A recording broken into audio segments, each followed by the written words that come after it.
ജനപക്ഷ ബദൽ നയങ്ങൾക്ക് കരുത്തു പകരുക, ജനവിരുദ്ധ കേന്ദ്ര നയങ്ങൾ തിരുത്തുക. വടകരയിൽ ജീവനക്കാർ മേഖലാ മാർച്ചും ധർണയും നടത്തി.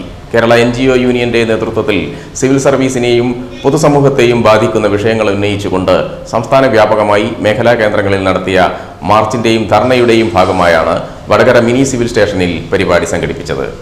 NPS, UPS പദ്ധതികൾ ഉപേക്ഷിക്കുക, 12ാം ശമ്പള പരിഷ്കരണ നടപടികൾ ഉടൻ ആരംഭിക്കുക, കുടിശ്ശിക ക്ഷാമബത്ത അനുവദിക്കുക, കേന്ദ്ര സംസ്ഥാന സാമ്പത്തിക ബന്ധങ്ങൾ പുനഃസംഘടിപ്പിക്കുക തുടങ്ങിയ മുദ്രാവാക്യങ്ങൾ ഉയർത്തിയാണ് മാർച്ചും ധർണയും നടത്തിയത്.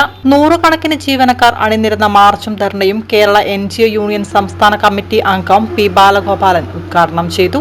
തൊഴിലാളി എന്നുള്ള രീതിയിലേക്ക് ഉൾപ്പെടുമ്പോൾ അത് പുറമെ ട്രേഡ് യൂണിയൻ സെക്ടറിലൊക്കെയുള്ള ആളുകളെയാണ്, തൊഴിലെടുക്കുന്നവരെയാണ് ആ രീതിയിലേക്ക് വിവക്ഷിക്കുന്നത് എന്ന തെറ്റിദ്ധാരണ ചില ആളുകൾക്കെങ്കിലും ഉണ്ടാകും. തൊഴിലെടുക്കുന്നവർ നമ്മളെ ബാധിക്കുന്നതല്ല എന്ന ഒരു ബോധ്യം, ഒരു തെറ്റായ ബോധ്യം ചിലപ്പോൾ അറിയാതെ നമ്മുടെ മനസ്സിലേക്ക് കടന്നു വരാറുണ്ട്.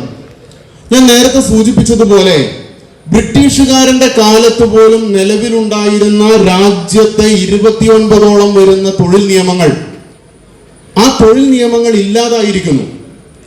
പകരം 4 ലേബർ കോഡുകൾ സൃഷ്ടിക്കപ്പെട്ടിരിക്കുന്നു. ആ 4 ലേബർ കോഡുകളെയാണ് രാജ്യത്തെ തൊഴിലാളിയുടെ, എന്റെയും നിങ്ങളുടെയും, ഇനി കേരളത്തിന്റെ സിവിൽ സർവീസിലേക്ക് ഉൾപ്പെടെ കടന്നു വരാനിരിക്കുന്ന ഒട്ടേറെ ചെറുപ്പക്കാരുടെ തൊഴിലിന്റെ, അവരുടെ വേതനത്തിന്റെ, അവരുടെ തൊഴിൽ സംരക്ഷണത്തിന്റെ മരണപത്രമായി ഞാൻ വ്യാഖ്യാനിച്ചത്. അതിന് കാരണമുണ്ട്. എന്താ കാരണം? തൊഴിലാളി ബ്രിട്ടീഷുകാരന്റെ കാലത്ത് പോലും അവൻ അനുഭവിച്ചു പോരുന്ന തൊഴിൽ സംരക്ഷണം, അവന്റെ കൂലി സംരക്ഷണം, അവന്റെ ന്യായമായ തൊഴിലിന് ന്യായമായ കൂലി ചോദിക്കാനുള്ള അവകാശത്തിന്റെ സംരക്ഷണം, ഇതൊക്കെ നിലനിർത്തിയിരുന്ന, ഇതിനൊക്കെ സംരക്ഷണം കൊടുത്തിരുന്നതാണ് ഈ 29 തൊഴിൽ നിയമങ്ങൾ എന്ന് പറയുന്നത്.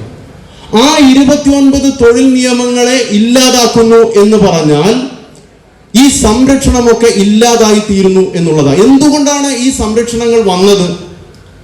നിങ്ങൾ നോക്കൂ, രാജ്യത്തിന്റെ പുരോഗതി, ഏത് രാജ്യത്തിന്റെ ആകട്ടെ, ലോകത്താകെ നമ്മൾ എടുത്ത് പരിശോധിച്ചാൽ ലോകത്തിന്റെ വികസനം, അതിന്റെ മുന്നോട്ട് പോക്ക് സാധ്യമായത് ആരുടെ അധ്വാനം കൊണ്ടാ? തൊഴിലാളിയുടെ അധ്വാനം കൊണ്ടാ.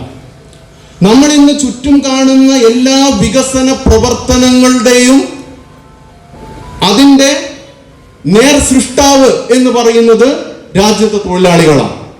അതുകൊണ്ട് തന്നെ തൊഴിലാളികളുടെ നിലനിൽപ്പ് വളരെ പരമപ്രധാനമാണ് എന്നുള്ളത് കൊണ്ടാണ് ബ്രിട്ടീഷുകാരൻ പോലും ജില്ലാ വൈസ് പ്രസിഡന്റ് അനിൽകുമാർ ടി സ്വാഗതം പറഞ്ഞു. Area vice president Jaseena TV, ജില്ലാ സെക്രട്ടേറിയറ്റ് അംഗം VP രാജീവൻ എന്നിവർ സംസാരിച്ചു.